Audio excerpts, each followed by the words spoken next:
Yo, Squint Squad, what is good? You already know who it is. It's me, it's your boy Squint, and yo, we're back here with another video. And yo, come on, this goddamn ad. We are more connected. Y'all wanna act up? We are more connected. We are. Come on. Alright, there we go. Damn, I messed up my damn intro.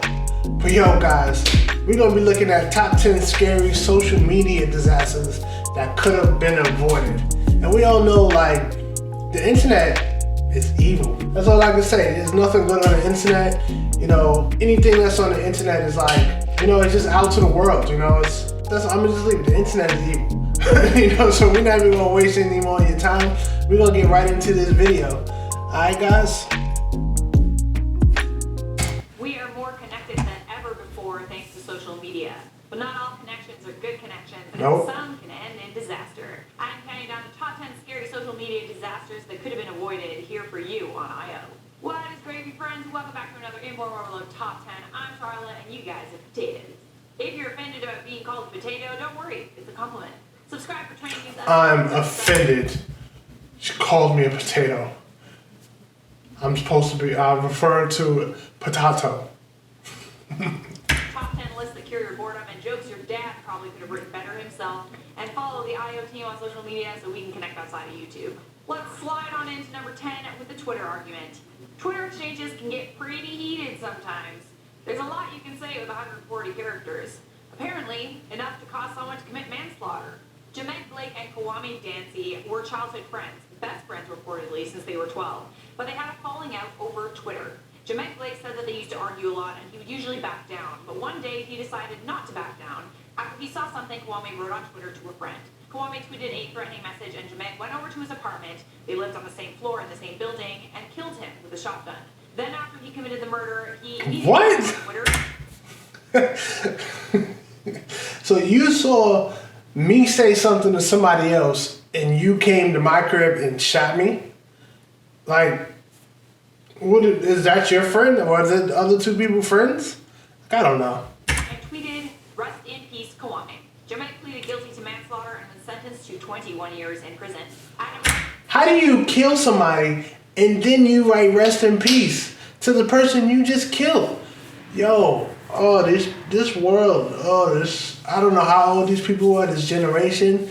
They're like lost, brains fried. we have Rachel Wade. Rachel Wade and Sarah Ledman were, arch nemesis. For months, Sarah posted photos of herself on MySpace with her new boyfriend, Josh. Something kinda normal. You get a boyfriend, you post some photos. Josh's ex-girlfriend, Rachel Wade, kept asking Sarah to stop posting the photos. She more like threatened Sarah.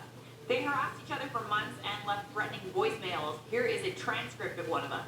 "Please tell me, Sarah, why you would be a dumb donkey brat and put a brand new picture of you and Josh at the beach on your MySpace. Seriously, I told you to watch your back and not to chill with him. I'm guaranteeing you that I'm going to murder you. I'm letting you know that now." Wade then went over to Sarah's house to confront her, which led to a physical altercation, where Rachel stabbed Sarah in the chest with a kitchen knife and watched as she died. What? Rachel was sentenced to 27 years in prison. At the rate, Facebook love triangle. Two women, Tori Lynn Emery and Danielle Booth, got into a high-speed car chase after they were fighting on Facebook for months over some guy that was in prison. When Tori saw Danielle driving with a friend, she started chasing them in her car with her 3-year-old daughter in the back seat. She looked like somebody that'll chase you. Like somebody that just don't have no regards about life. You know those people, like, they know they're bad, so it's just like, alright, I'm taking everybody with me. Tori rammed the car in front of her several times until it ran a red light and was hit by a dump truck. Danielle's friend Abernathy, who was driving, passed away instantly, and Danielle was in critical condition. According to Tori's mother, I quote, "The girl had been threatening on Facebook." What? And she's had a kid in the car. Like, what is wrong with people? Oh. Police Booth had filed a report against her on Tuesday, complaining that she was harassing and threatening her. Tori got 18 to 60 years for several charges, including child endangerment. Nah, lock her up. Don't let her out. Like, she doesn't need to have children, be around children.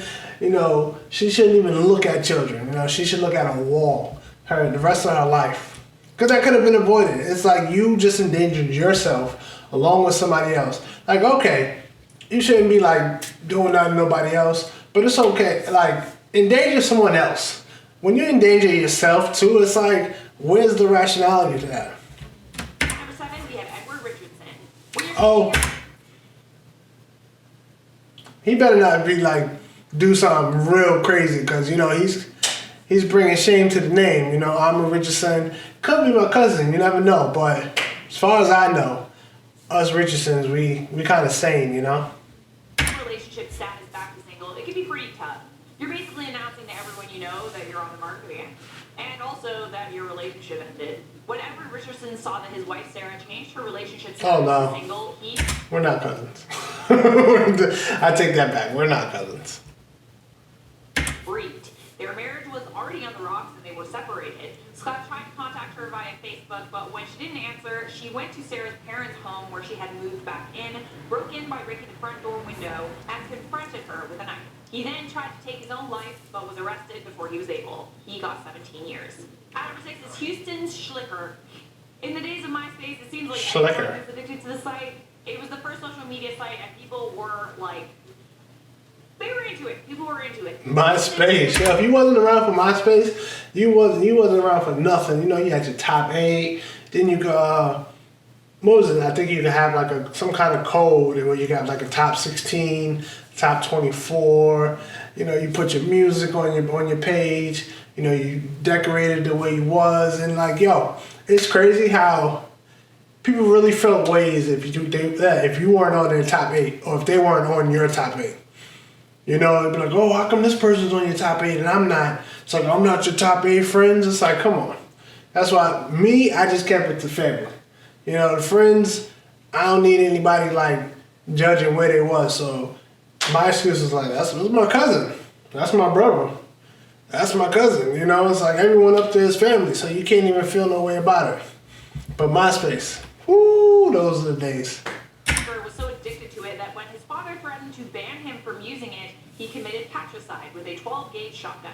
In the previous weeks, Schlicker was threatening to take his own life. On the day of the incident, he stayed home from school. Patricide. When his father said that he would take away his internet, he decided to take both their lives, but instead... Oh, let's look that up.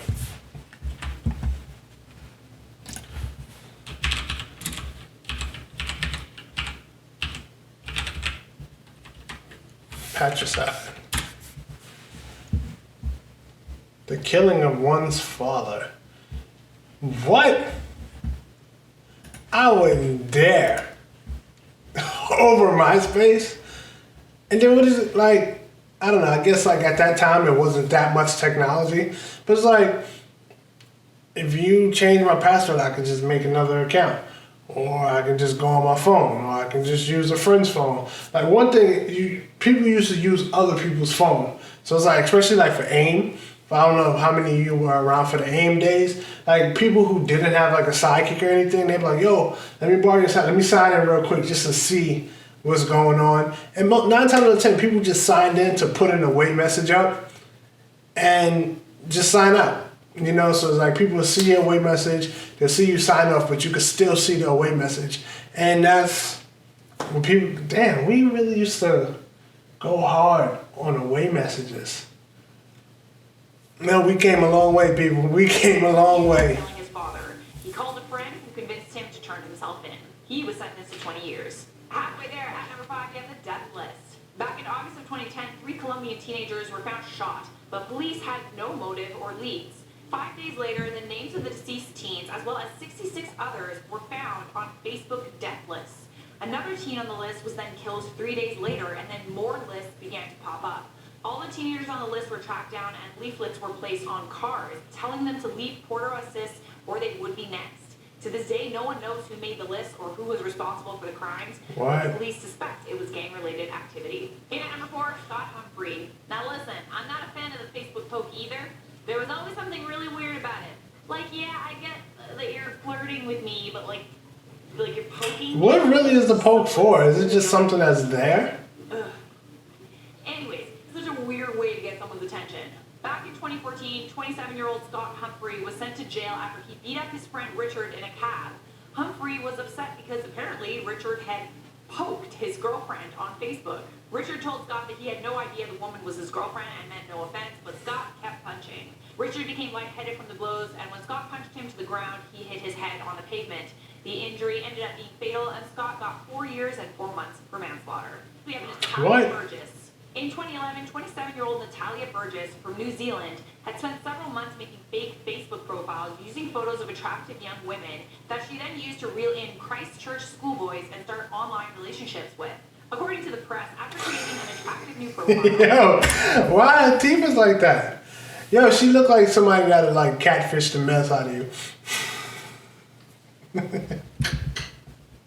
Natalia Burgess would sometimes kill the fictitious person, using her other personas to break the news. The schoolboys would then visit a blog for the fake woman where they could leave rest in peace messages. 40 boys in total were victims of Natalia Burgess. A New Zealand mother, Sophie Jarrett, actually found a memorial video created for someone called Abby claiming she had died.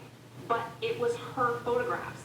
Natalia not only used photos of her, but put photos of her 3-year-old daughter in the video as well. Some of the boys that had been in touch with the fictitious woman were so distraught by the news she died that they booked plane tickets to go to her funeral. They bought flowers for her hospital room, and one boy even tried to off himself and was in the hospital because of it. What? In number 2, we have Adam Mann. In 2010, Chef Adam Mann was creeping his ex-wife's Facebook when he read taunting comments she had written about child support. She was trying to get Adam to contribute toward raising their son. She had told the CSA he lied about being unemployed and was then ordered to send payments of about £400. Yo, these people look weird as hell. Now was laughing. You've gone done big time by the CS. So leave us alone for good. Your son hates you, and so do I. After reading the Facebook status, Adam then went to his ex-wife's house with a hammer and used it on her head. He also used a knife. Lisa Beverly's 5-year-old son was the one... What? Yo, you gotta be all kinds of crazy, like just to hit somebody with a hammer. You know, you ain't stabbing, it's just like, boom, oh, that just bothered me just thinking about that. Yo, people are sick. Yo. On the day after the murder. And at number 1 on our list, it's Psycho Sam. Richard Alden Samuel McCroskey III was a horror rapper living in California who turned to MySpace to reach out to other horror fans and promote his music. He started talking to 2 women, Emma Nierbrock and her friend Melanie Wells. Richard used the name Psycho Sam, and under that name he would post some of his music with the lyrics like, "You're not the first, just to let you know, I've killed many people, and I kill them real slow. It's the best feeling watching their last breath, stabbing and stabbing until there's nothing left." What a ray of sunshine. It seems in 2009, Psycho Sam wanted to make his lyrics a reality if he hadn't done that already. He went to Emma's home in Farmville where he attacked Emma, Melanie, and her parents. Their bodies were found battered with a hammer as they slept. Psycho Sam got life in prison. Well, friends, what? How'd he get in? Oh, yo. I hope this list has made you think twice about how you use social media. Usually we respond to That's social sad. media videos, but I don't think it's appropriate for this one. On behalf of y'all. Yo, guys, stay safe on the internet. That's all I can say. That's the moral of the story. Be safe on the internet. Watch who you talk to, and don't take any unnecessary risks. But y'all, I hope you guys like that video. Hit that like button, hit that subscribe button if you haven't already, and share. I always say that. LSS, like, subscribe, share, tell a friend and tell a friend, and see you guys in the next video. All right, peace.